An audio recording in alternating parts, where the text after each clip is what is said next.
Well, welcome back, everyone. So we're going to do a special segment on this week's show, and I have a fellow loan officer, and not only a fellow loan officer, but a fellow former Sergeant of Marines. Glenn Yep. Groves is with me today. Glenn, out in California. Glenn, how are you today? I'm good. How you doing, Tanner? Thanks for having Um, me. it's going good, man. We kind of got hit with some fall weather here where I'm sitting right now. But it's I like fall, so I'm good with that.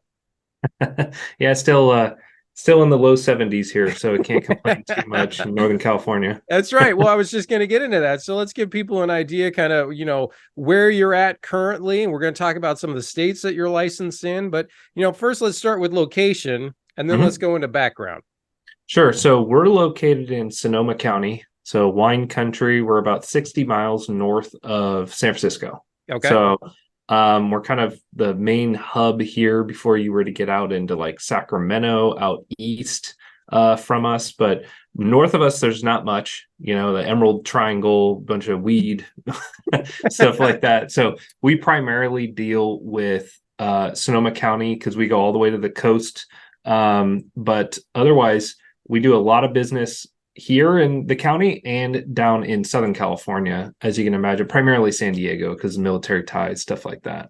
Well, But and yeah, that's kind of what drew the connection for me to reach mhm, out to was we have a lot of folks that are in Virginia Beach are transferring out to either Washington or they're heading out towards San Diego, and then mhm, obviously our shared connection. We got Marines going from Quantico or the Pentagon heading yep, out to Miramar or they're heading out to Camp Pendleton. Hamilton, yeah. Yeah. So you kind of really run a big stretch of land there then. Yeah, not much in between. I mean, even though we're so close to San Francisco and stuff, it's a different animal. Yeah. The actual bay, that's going to be your big bank, private lending type stuff. We're more geared towards either first time home buyers or your kind of your niche. It sounds really funny, but you're like, yeah, first time home buyers, like $800,000 purchase, but it's not, the $2 million stuff. Just like we've got the jumbo products to do it, but oftentimes we're competing with a private relationship in the back of a bank or something. So we'll advise our clients like, who do you bank with? Here, I'll look at it. It looks good. I would take that. Take that. Yeah, and I Type think stuff for that's the one actual thing bay.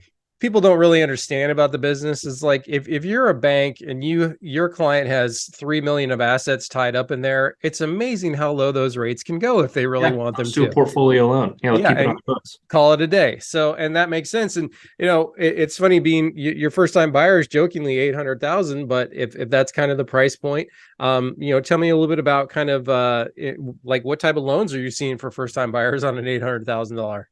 Yeah, so of course we're going to deal with a lot of people inquiring about different down payment assistance programs. And I'll be honest, it's not my favorite type. We have access to all of the stuff out there.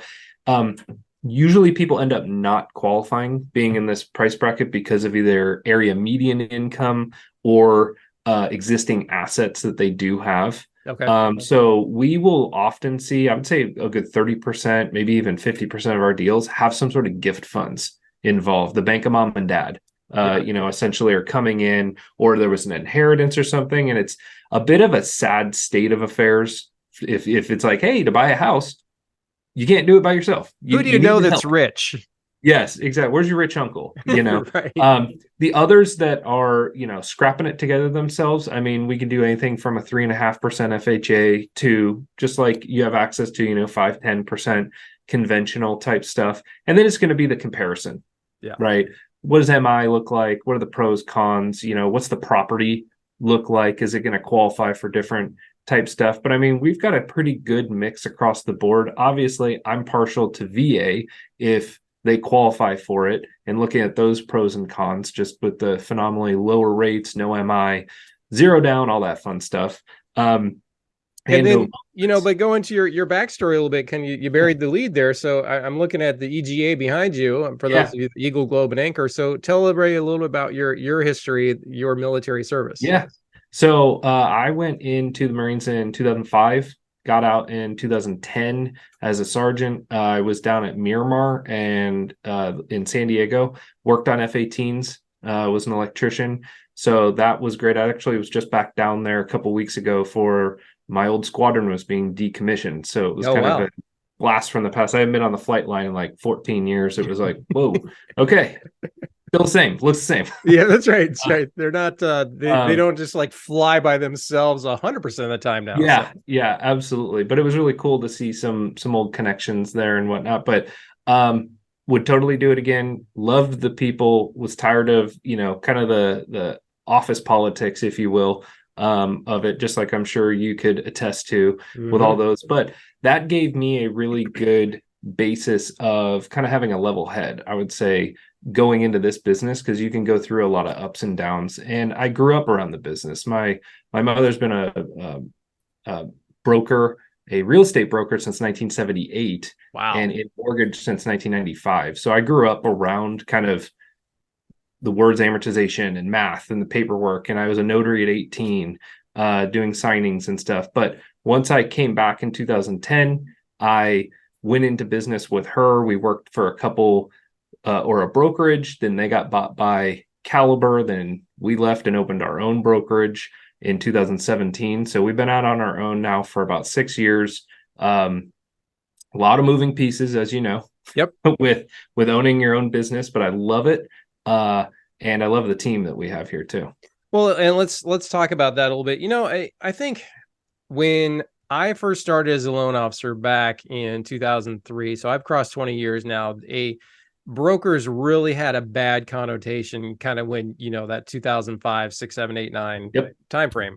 And it's funny how that's shifted a lot because, brokers typically now, those that have made it are successful, they're really good at what they do. And a lot of cases, the bank guys may not be that way. And our pricing is generally going to be better than for the client. On the broker front, you have your military service. And I find that when I'm working with military, we almost have an automatic connection. Yes. Well, right just like you and I did. I mean, you called me up and it was like, bang. Right. All right. Been there, done that. And it's really helpful when you're trying to make that connection with a client. I find is that immediate rapport really pays off. And so for realtors, at the end of the day, a real estate agent wants the transaction to go successful and obviously close on time, happy clients, all that stuff. But if we want to be able to get referrals and you want to be able to tap into more of those connections that the client may have, or then the loan officer can kind of bring out, I always feel like you're better off like making sure if you got a VA buyer, you should make sure they're probably working with a veteran. Yeah, I can't agree more. And you hit it too in the fact that the difference between us as brokers and the bank guys is, and this isn't all bank guys, and this doesn't go for all brokers, but rather than it being more of a turn and burn transactional relationship, since we are so dependent on word of mouth and we don't have the monolith, so to speak, of a brick and mortar bank where people are like, well, I have my checking account and my car loan there, so I'll go talk to the loan officer in the back type thing. We really do have to work at the relationship piece to get the referral. And that means reputation, whether it's ours or especially referral partners, putting their reputation in our hands. So we take that extremely seriously because we have to. It's our lifeblood. Exactly. And it's I always kind of equate it to like if Navy Fed or USA messes up, nobody could tell you who the loan officer was that messed that up. Yeah. Right. It's just them, right? The conglomerate Rocket, same way. Whereas your local market, my local market, if I messed up, then it would be like that guy's a bum, not just the company, right? So it's such a different way that we have to be better. And that's why we do things differently. Now, let's talk about, we talked about your military service and you having that experience, that immediate connection with clients, that especially on the VA. So are you finding that a good, how did you kind of tap into the San Diego market sitting up in the wine country out there with your wine and cheese? Yeah. So the biggest thing for me has been being a part of a Facebook group called Vetted VA. I'm actually one of the founding members. There were 10 of us. Chris Griffith, who's out of Texas, another former Marine, he put it together. He's been the spearhead of the whole thing. Now we have over 60,000 people in that group, including about 150 loan officers that they came up with their own testing, and everything is about a 12 hours worth of testing on the VA handbook. So it was like, I didn't know this stuff, going through, minimum property requirements. And I was like, I didn't know you could do that, because it's stuff that we weren't experiencing here in our local market or San Diego. Right. Right. So it's like, oh, that's good to know. You don't need a pest report in South Dakota because it's too cold for termites to live there. Who would have No known? idea. You know? Right. Yeah. Yeah. You're like, Not a um, problem we have in Virginia. There's plenty of no, them everywhere. yeah.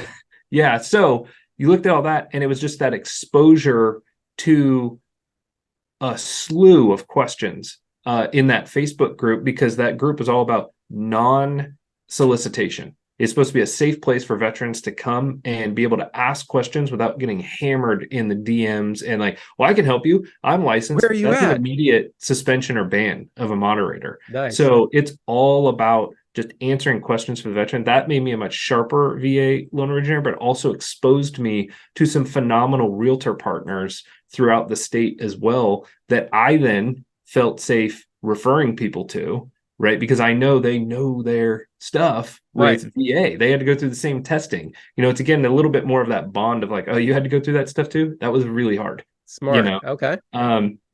So that's what really exposed me back to that area. And then I was able to fall back again, like, oh, I lived down there for like 5 years. I do know the area a bit with the 8 and the 5 and all the different freeways and whatever. Yep. But yeah, no. And then it just went from there, just like we were talking about, leaning on the reputation, proving yourself during an actual transaction. And it's just blossomed into some phenomenal relationships. Now I assume you went to boot down there. Is that correct? Yeah. Yeah. Okay. Yeah. And We had hills. that's Down there. right. That's right. Yes. And I want to set the stage for people that don't understand. So Marine Corps Boot Camp San Diego is like a giant tease. And here's why. All day long, you hear planes Yeah. leaving with newly minted Marines and civilians on them, but you're Borders the not. airport. Yeah. That's You right. can It see them. is. You can see the airport, but you can't get on it. Right. Yeah. You may try one time, but that's a one-time ticket. So, Yeah. so all day long, that's what you see is planes leaving the sky, and you just are like, oh, I got 65 days left or 60, Yep. whatever your time Counting them frame. down. Yeah. Yep. And then once, at some point during boot camp, you then go to Camp Pendleton, where you get to find out what kind of hills are around the California area. And Yeah. that's a lot of fun. I do remember giant tarantulas walking by me on Camp Pendleton Yeah. after, Scorpions too. Yeah. yep, all that good stuff. So just to give people an idea that San Diego area, it's all beautiful except for the, I don't 10,000 people currently suffering down there right now. Yeah. Whatever Yeah. the numbers are. But Absolutely. anyway, so what in looking at kind of your background and then your time frame doing it, so you opened the brokerage in 2017. You've now been in the brokerage world on your own for the 6 years, and you've really started expanding out. Did you just kind of realize which I kind of did too, that I don't need to just be in my local market, I can also then be in San Diego, and then you're like, well, why can't I just be in Colorado or Yeah. Yeah. And in all honesty, the expansion into different states that we are in were based on the right people fitting into our model and our kind of ecosystem of GTG Financial. And so we didn't just pick random states because it looks like we did. We're like, oh, Texas and Colorado. And then you're like, oh, Idaho, Washington, Oregon. Those kind of make sense on the West Coast where you're like, why Colorado and not Nevada? Like, what are you doing? And it was all about us making relationships in different, again, Facebook groups and stuff, but more of brokers and whatnot. People approaching us and us going, okay, we'll get licensed in that state for you so you can come on and work with us. And that's how we've Nice. Okay. expanded to those different states. And then as we brought on more loan officers from the banking side, from the Caliber New Res kind of family that we had previously, they were like, hey, I'm licensed in Oregon and Washington too. It's like, okay, we'll do that. So Right. not that I would turn down a loan, I would probably internally refer it to somebody that actually knows what they're doing. I just happen to be licensed there too in those states. But my bread and butter is California for sure. Yeah. Well, and it's good though to be able to have that option, especially if Yeah. it's like, hey, this is a buddy that's moving there, and they or past clients, and that's what led to my expansion. I have Texas, Florida, Washington State, and then of course Virginia, and I have to knock out North Carolina this coming year. Is on the agenda. So Yeah. just have those ones in your back pocket. And now one of the things I really want to have you on, because I think sometimes people go about it maybe the wrong way per se, because let's say you're an agent, you're like, all right, well, I got these people moving to wherever, right? So Mhm. then they try to find somebody there, and maybe they're going to vet them, maybe they're not, maybe they're, they want to work out what the compensation would be for a referral that in that circumstance. But I wanted to have you on because imagine if I'm an agent listening, I could Mhm. then give, hey Tanner, what's Glenn's contact information? Like, cool, let me shoot it to you. Then they Mhm. can give you a call, and you're like, where are you going? Oh, San Diego. Oh, here's who you need to be working with.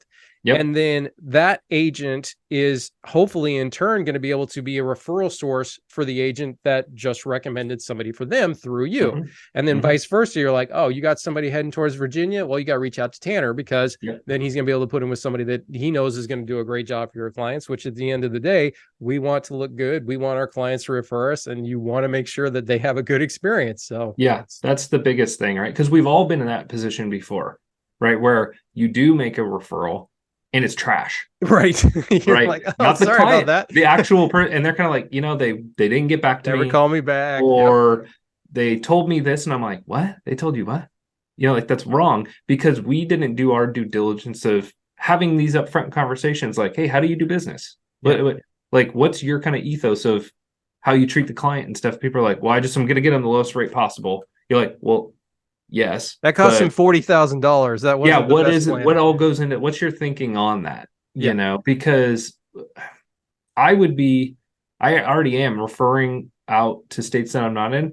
I mean, I'm gun shy. I would not blame a realtor at all for being gun shy, where you're like, yeah. So you need all of these boxes being checked of like, no, Tanner said he's good. This person said they're good. And then it kind of just, you're expanding that web of your network, Right. And So And at the end of the absolutely. day, I had an agent on the show, and one of her tips was basically that 30% of her business is referral based from other agents out of state and in state for areas that they don't handle.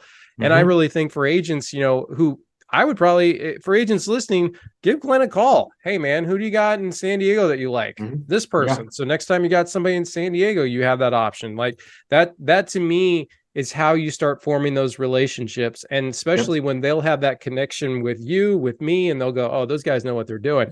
Now I want to give people an idea. Just, you and I are pretty much in the top, I'd say 1% of LOs. Like we don't do 300 million a year, but we're definitely on the upper end for most of the loan officers. And Mm-hmm. just give people an idea, our year to dates are within, right at each other. And basically we're going to end up doing around 30 million by the end of the year.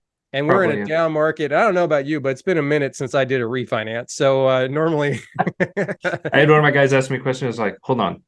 Wait, yes. Wait, hold on. Rusty. Oh a man. little We bit, need to little do some bit. training to prepare. On You know. refis, that's right. I mean, once these rates drop, trust me, we will be well versed. But yeah, it's like for realtors. Just imagine if you couldn't do listings anymore and you only got to work with buyers, right? That's what we're Yeah. dealing with right now. Yep. So And in this market. yeah, right. Exactly. Yeah. Exactly. Now, let's talk about kind of your team a little bit and Sure. kind of go into like how you do business when, Mhm. do you prefer that somebody puts you on a text, an email? What's your ideal like, hey, this is how I'm set up by an agent? Yeah. So either way, I like that mutual introduction, of whether it's email, text, what have you. That way, they're creating that bridge, that triangle of trust, the whole thing. Instead of, hey, here's their phone number, call them. You're kind of like, Right. okay, I'm happy doing that, but then I'm very much like, hey, Tanner told me to call you. They're like, who? What? Who Right, is right. this? And you're like, shit, you Or know. or Um, you get a voicemail. yeah. So it's something of that's always the best because then we can reply. I'm huge. I love using BombBomb to do videos so that I'm like, hey, face with the name. Just want you to see I'm a real person. Right. I want to schedule a call with you, etc. I have a personal team under me of 3 people. 2 of them are licensed, a couple LOAs, and a production partner. I have, and then we have kind of our operations manager and processor, and then we've got our outlying LOs that they can use our processing or not. But we're here in the corporate office. There's about 6 or 7 of us daily, which is nice because then again we have coverage. right? So if I'm doing something like this, if I'm already scheduled for a client call and somebody gets referred over, somebody's immediately jumping on it and making that connection to at least just get them on the schedule, Right. right? So I can have that upfront conversation with them. Well, So I think in the business too, that's one of the things that I hear on the podcast for agents that people really struggle with is that idea of like taking some things off their plate because there's like the mindset of only I can do this great a job. yeah, And when still guilty of that, half the time. yeah, when I really started growing, I mean, I having my loan partner Barb is a lifesaver because when we're working on helping new clients, then Barb's already working with the previous or the clients getting like, hey, we need a pay stub updated or whatever the situation Mhm. is, and coordinating title and those things, and then the processor's doing Julia's doing her role as well. So Yep. it's good to have a team. I feel that that's one of the things that has really spurred my growth and where we will be in, 3 or 5 years is just kind of continuing to grow. And you bring people on that are talented that can really augment what you do and just keep it rolling. So, Yeah, and I wish we were in a different market where I could bring on more people because when it was booming, I mean everybody that I have, at least on my personal team, did not have prior mortgage experience. yeah, I was more of hiring for attitude and intelligence. And I was like, we can train the mortgage side, right. but I need somebody that is sharp, they understand quick math, stuff like that, and they know how to use technology to be able to leverage it. Otherwise, it was way easier for me that way because it was like, and you had to be in the office because that way then you're just learning by osmosis with Right. different Yep. stuff. But that's worked out well now. I think Megan's been with me for um, 3.5 years now, and Nice. she's learned everything that I could teach her. And she's off, she's still my production partner, but she's also originating herself as well, which is awesome to see that kind of fruition coming from her developing relationships, Yep. and maintaining her own reputation and Google reviews and stuff, just basically being like, look, if I could have redone it, I'm having you do it the way I would have done Right, it. right. These were the mistakes I made, and if we can Yeah, help learn you, from these. yeah, that's right. I Absolutely. always felt that way too. Like when I would bring somebody in, within quickly they were becoming $100,000 a year producers because it's like it took me 5 years to get what I'm going to give you in 3 months, basically. Yep. And Yep. and But they're you got to take it. You got to do it yourself. There's homework, That's right. so That's right. It's not an easy game. One loan officer that I'd had before, she always used to joke that, you make it sound so easy. And I'm like, now I have to caveat it when I'm hiring somebody. I'm like, I yeah. want to make sure you understand. I am positive and upbeat about it, and there's so much opportunity, but I'm told I can't tell you it's super easy. So that's Yeah, it's well, not.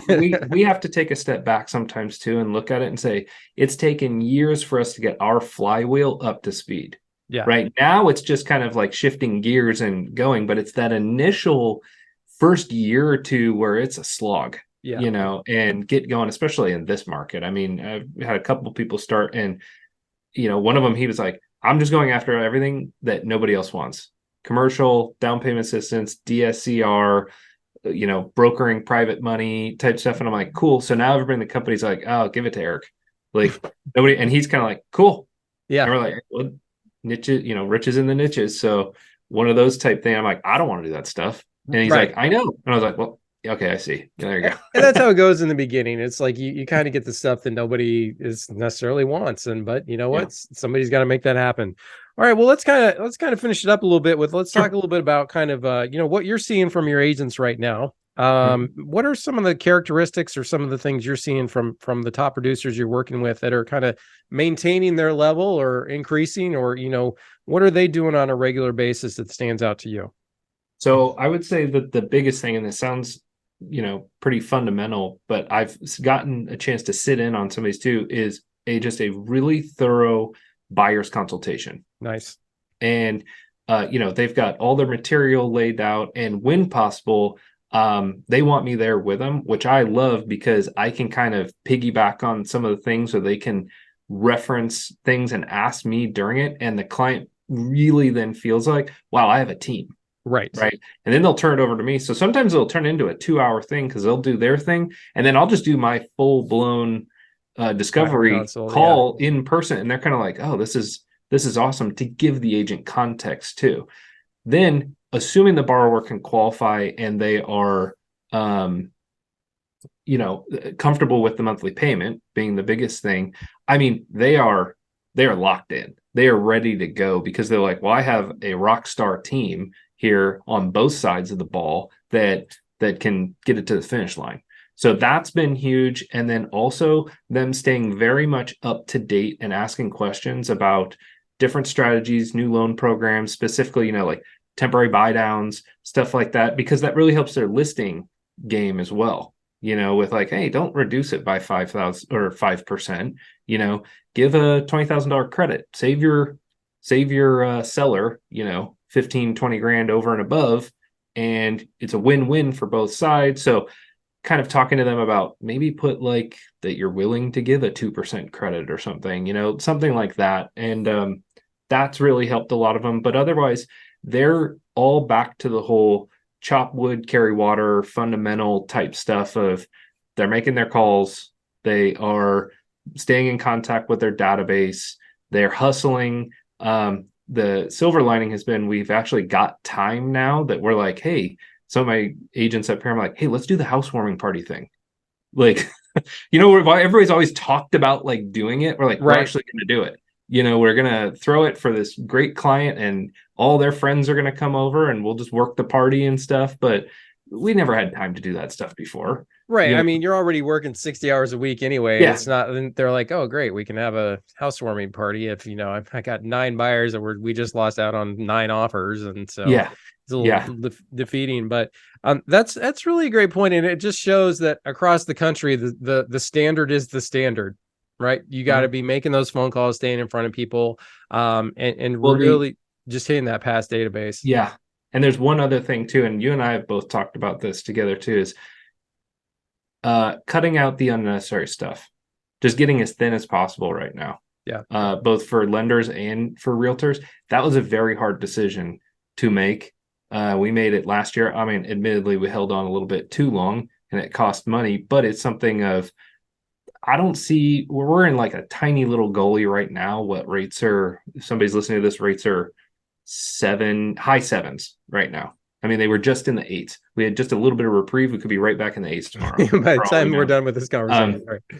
Yeah. But the point is that I don't see the rates really getting down to where we need them to be, say mid to low 6s, for really everything to pick back up and sellers feel comfortable listing their houses because of what they're going to be able to get, et cetera, until earliest crystal ball summer next year, but that's earliest. And you've probably heard the same thing that I have now over the last couple of weeks: survive until 25. And it's like, I haven't heard that one, but that's cute. But I was all, that sucks, because next year is going to be like this year. Yeah, I was all, how about survive until February? Right, that would be cool. Yeah. Make it to Christmas. But yeah, just getting those P&Ls, because even if you're an agent that works for a Keller, Coldwell, EXP, whoever, you've got essentially your own little company underneath the brokerage in the form of your own P&L. So you've got to tighten that thing up, get rid of the subscriptions of crap that you haven't logged into for 2 years or 3 months even. It's like, just dump the stuff. You'll be surprised how fast those $25 and $50 a month they add up. Memberships add up. For sure. They're like 300. You're like, wait a minute, I would spend 320 on something I haven't used in 7 months to log into. And I definitely feel that as well. But I would say one thing, let's say even if 2024 isn't going to be the way it is, the ideal world, and I'm not even really sure what that looks like anymore, because, I don't personally. Would it be great for a buyer to have a 5% rate over a 7% rate? For sure. But if we got to compete with an extra 50 people to get that house, I mean, that's to me, that's not necessarily great. Now, it'll be great for them when they bought at the 7s and we drop them to the 5s, but we really have to do a good job of convincing people that now's your opportunity. And I would much rather get a 7% interest rate and be one of one person offering on a house than be one of 25 offers going in at 5%. So there's only one finish line. Do you want to be the only runner in the race or have a crowded field? That's right. You And it'll be interesting, obviously, with a lot of the changes that are coming on the real estate side. And then, on right. the lending side, I'm not sure what the exact numbers are looking like, but we're going to lose a good chunk of loan officers, and that's going to make our Yep. lives easier. So, I mean, there's positives in the market coming, and it's really for those that have doubled down on the commitment to it. It's not something you can just do on a whim. This has to be your career. This has to be, you have Mm-hmm. to be somebody who's studious. Full-time job. Yeah. Full-time job. You're take those classes at your local association and just learn more. So, Mhm. well, Glenn, let's end it on kind of give me maybe your thoughts for, I don't know if you got a story to tell us about the mortgage world, just kind of like some final thoughts on where we think the market's going, all that good stuff.